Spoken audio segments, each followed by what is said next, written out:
America के Los Angeles शहर के जंगलों में लगी आग लगातार फैल रही है।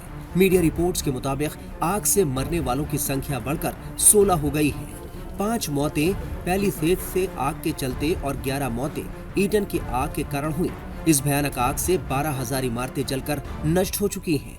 2 लाख से ज्यादा लोग विस्थापित हो चुके हैं और करीब 36,000 एकड़ से ज्यादा जमीन आग की चपेट में आ गई है।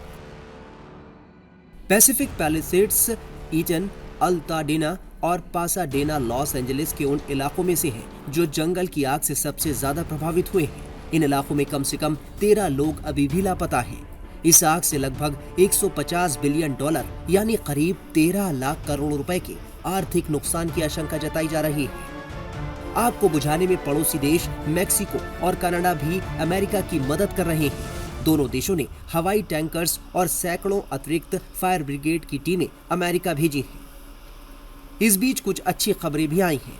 कैलाबास के पास केनेथ की आग पर 80% और सैन फ्रांडो घाटी में हर्स्ट की आग पर 76% काबू पा लिया गया है। पैसिफिक पैलिसेड्स लॉस एंजेलिस के पश्चिमी हिस्से में बसा सबसे पॉश इलाकों में से एक है। ये इलाका भीषण जंगल की आग से सबसे बुरी तरह प्रभावित हुआ है। इलाके में कई आलीशान घर थे, इनमें से कुछ मशहूर हस्तियों के भी घर थे। घरों के सामने हरियाली, अच्छी तरह से बनाए गए स्ट्रक्चर, लोकप्रिय ब्यूटिक और कैफे थे। सड़कें कभी खूबसूरत दिखती थी। आग से सब कुछ तबाह हो चुका है। लॉस एंजेलिस में लगी भयंकर आग पर काबू के लिए ईरान ने अमेरिका की तरफ मदद का हाथ बढ़ाया है। ईरान की रेड क्रिसेंट सोसाइटी IRCS की ओर से मदद की पेशकश की गई है। IRCS के हेड ने अमेरिकी रेड क्रॉस के CEO से शनिवार को इस संबंध में बातचीत की। उन्होंने आग से हुए नुकसान पर दुख जताते हुए इसे एक बड़ी त्रासदी बताया। उन्होंने कहा कि इस आपदा में हम अमेरिका की हर संभव मदद के लिए तैयार हैं। ईरान की ओर से मदद की पेशकश इसलिए खास है क्योंकि दोनों देशों में काफी वक्त से तनातनी चल रही है।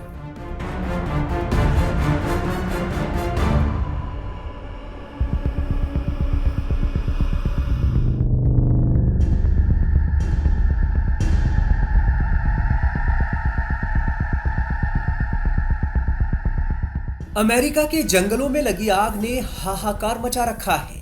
लॉस एंजेलिस और आसपास के इलाकों के जंगलों में लगी आग की वजह से हड़कंप मचा है। 10,000 से ज्यादा घरों, बिजनेस आउटलेट्स और दूसरे स्ट्रक्चर तबाह हो चुके हैं। आग की लपटों से कम दर्जन भर लोगों की जान चली गई है और करीब 2 लाख लोगों को अपना घर छोड़कर जाना पड़ा। खबर ये भी है कि इस आपदा को लुटेरों ने अपने लिए अवसर बना लिया और जमकर लूटपाट भी की।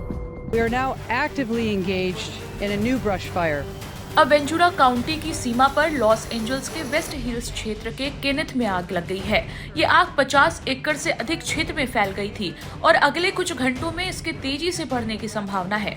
Los Angeles city fire department, LA county fire department और वेंचुरा काउंटी फायर डिपार्टमेंट से 60 से अधिक फायर कंपनियों को घटनास्थल भेजा गया है। अतिरिक्त संसाधनों का अनुरोध किया गया है और वे पहुंच रहे हैं। आज लॉस शहर में आग लगी और इसने वेंचुरा काउंटी को भी तेजी से अपने चपेट में ले लिया। The fire started in the city of Los Angeles and burned rapidly into the county of Ventura.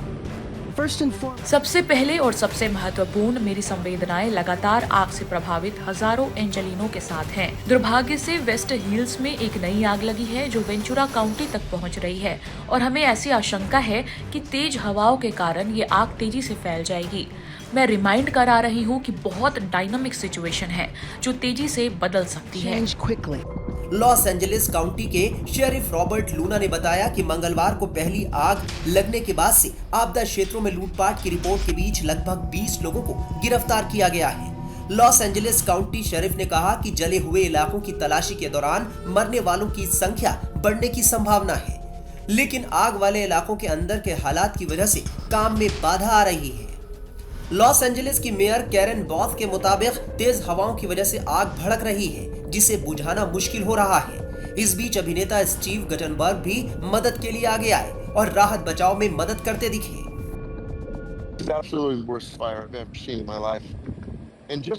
ये बिल्कुल सबसे भयानक आग है जो मैंने अपने जीवन में कभी देखी है। आज सुबह जैसे ही मैं उठा और वास्तव में अपनी मानसिक स्थिति और अपने मानसिक स्वास्थ्य के प्रति सचेत था, क्योंकि पिछले 3-4 दिन में मैंने ऐसी त्रासदी देखी है।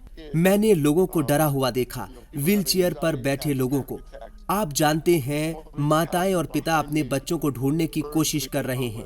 लोगों को चिंता है, घबराहट है। मेरे पीछे के ये सभी घर जलकर राख हो गए और जहां परिवारों ने अपने दोस्तों और परिवारों के साथ अद्भुत वक्त का आनंद लिया है।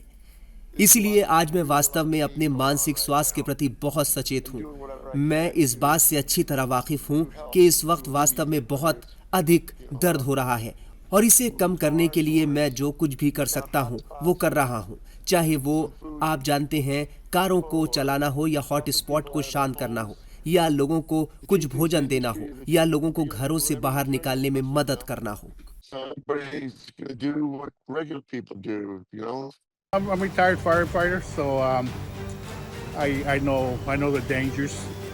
मैं सेवानिवृत्त फायर फाइटर हूँ, इसलिए मैं खतरों को जानता हूँ और मेरे पास सभी सुरक्षात्मक उपकरण थे। एक काम जो मैंने किया, मैंने अपने परिवार के सभी सदस्यों को बाहर निकाल लिया।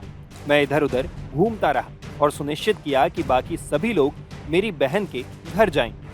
धुआं भरने से मेरे पोते पोतियों के लिए यहाँ रहना मुश्किल हो गया था, ये जानते हुए कि कुछ घरों में आग लग गई और मुझे लगता है कि एक ब्लॉक खत्म हो गया। मैं उनके यहाँ होने का जोखिम नहीं उठाना चाहता था। Knowing a few houses caught fire, I think one block over, I didn't want to take the chance of them being here.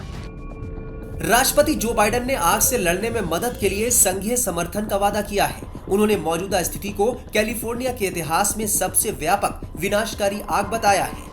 राष्ट्रपति जो बाइडेन खुद हालात पर नजर बनाए हुए हैं। व्हाइट हाउस में वरिष्ठ सलाहकारों के साथ बैठक के बाद बाइडेन ने कहा कि मैंने गवर्नर, स्थानीय अधिकारियों से कहा है कि उन्हें जो करने की जरूरत है करें। आग पर काबू पाने के लिए कोई कसर नहीं छोड़नी चाहिए। पहले ये आग पैसिफिक पैलिसेड्स, ईचन और हजर्ड के जंगलों में लगी, जिससे बाद में ये रिहायशी इलाकों में फैल गई। कैलिफोर्निया के जंगल की आग इतिहास की सबसे महंगी आग साबित हो सकती है। इस आग को बुझाने और इसके बाद का खर्च अरबों डॉलर में जा सकता है। यही वजह है कि ट्रंप ने इसे सबसे महंगी आग बताया है।